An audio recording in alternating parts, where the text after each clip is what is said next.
안녕하세요. 이상큐브입니다. 미국의 우주 비행 산업을 이끄는 스페이스X의 주력 로켓인 팰컨 9이 지난해 6월 로켓 재활용해서 또 하나의 산을 넘으며 데뷔 10주년을 맞았습니다. 스페이스X는 지난해 6월에 우주 인터넷용 위성인 스타링크를 지구적 궤도에 배치하기 위해 쏘아 올린 팰컨 9 로켓의 1단 추진체를 대서양에서 드론배로 회수하는 데 성공했습니다. 이 1단 추진체는 5회째 재활용 발사된 것이라 6회째 발사를 시도할 수 있게 됐습니다. 스페이스X는 지난 2010년 6월 4일 팰컨 9 로켓의 실물 크기 모형의 드래건 카고 캡슐을 실어 지구 궤도에 쏘아 올리는 데 성공한 이후 10회 발사를 목표로 로켓 재활용을 추진해왔습니다. 스페이스X는 작년 3월 처음으로 팰컨 9 로켓의 5회 재활용 발사에 나섰으나 로켓 엔진 중 하나가 작동하지 않으면서 우주 화물을 국제우주정거장에 전달하는 임무는 차질 없이 수행했지만 일단 추진체를 회수하는 데는 실패했습니다. 2단 로켓인 팰컨 9은 모두 10개의 멀린 엔진으로 구성되어 있으며 일단 추진체에 9개의 엔진이 장착되어 있어 가장 많은 비용이 투입됩니다. 멀린 1D 엔진은 로켓 엔진 추력이 480kN에서 650kN으로 향상되었으며 엔진의 효율을 나타내는 비추력의 수치도 275초에서 282초로 늘어났고 추력 중량비는 150대 1이 되어 세계에서 가장 성능이 좋은 엔진 중 하나가 되었습니다.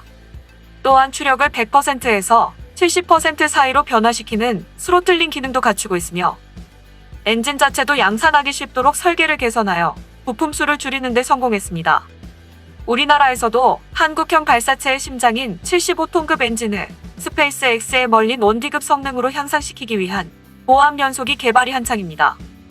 최근 축소형 연소기 연소 시험을 통해 개발 가능성을 기술적으로 확인하였습니다. 또한 엔진 연소기 개발에서 난제였던 배플 분사기의 3D 프린팅 기술을 활용하여 기술적 난관을 극복하였다고 합니다. 잠시 우리나라의 로켓 엔진 개발을 이끌고 있는 항공우주연구원의 발사체 엔진 개발 부장의 인터뷰를 보시겠습니다.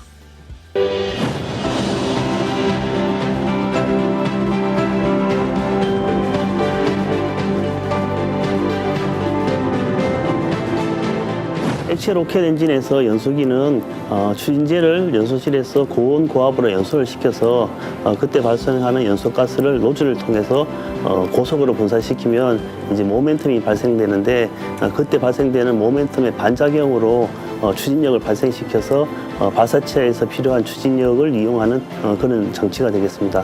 이번에 개발한 그 고압 연소기의 특징은 크게 두 가지로 볼 수가 있는데요.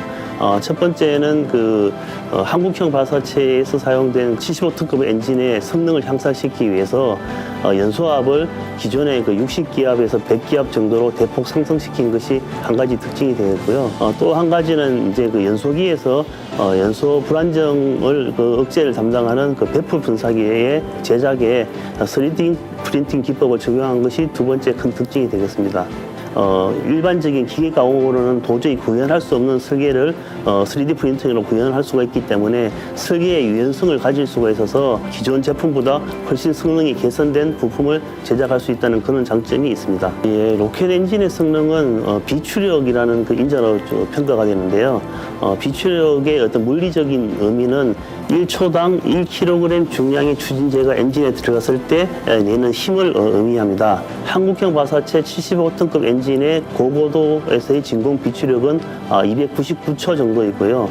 지금 개발 중인 고고압 연소기를 적용하게 되면 이 값이 312초 정도로 증가하게 됩니다. 312초 정도의 비추력을 갖는 로켓 엔진은 스페이스X의 멀린 엔진 D급 엔진이 되겠고요. 이 엔진이 성공적으로 개발되면 우리나라도 세계적인 수준의 성능을 갖는 로켓 엔진을 보유한 국가가 될 수 있다는 것을 의미합니다.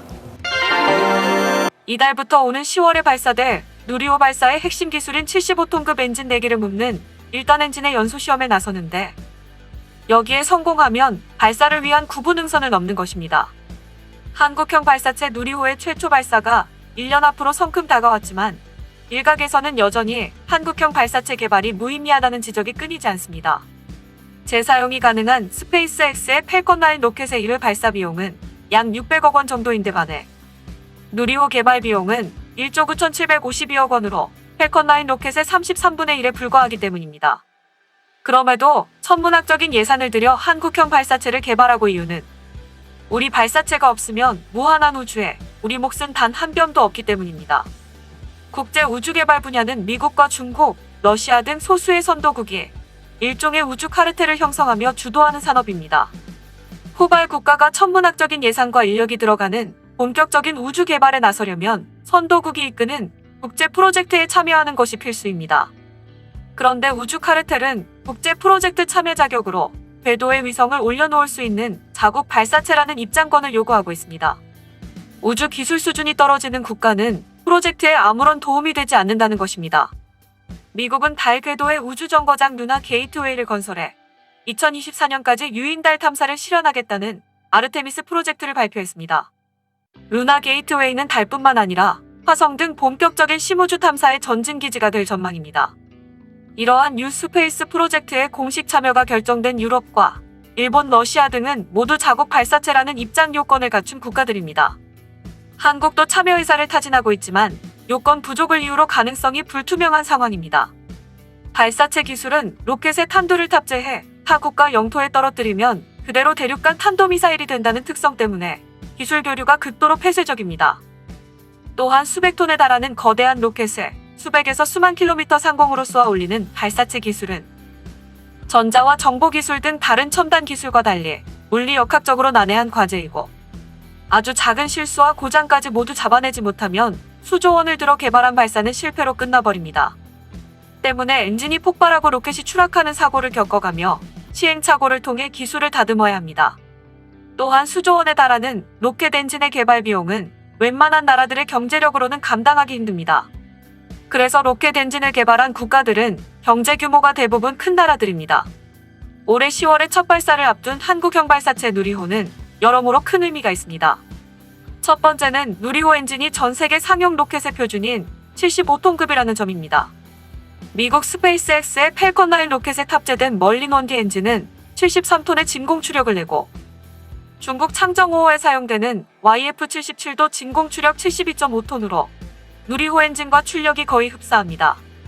한국형 발사체 1단은 300톤의 추력을 내기 위해 75톤급 엔진 4개를 묶어 사용하는 구조이며 75톤급 엔진 9개를 묶으면 팰컨 9 수준의 중형 로켓이 되고 27개를 묶으면 현존 최대 로켓인 팰컨 헤비와 비슷한 추력을 낼 수 있습니다.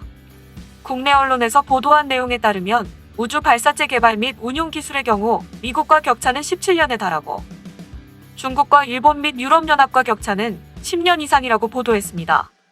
하지만 우리나라가 오는 10월에 누리호 발사에 성공하면 발사체 분야에서의 격차는 대폭 줄어들 것으로 보입니다. 그래서 지금 개발 중인 고압 연소기가 개발되어 한국형 로켓에 적용된다면 스페이트 XL 멀린 원디급 엔진이 될 수 있으며 이 엔진이 성공적으로 개발된다면 우리나라도 세계적인 수준의 로켓 엔진 보유국으로 도약을 할 수 있을 것입니다.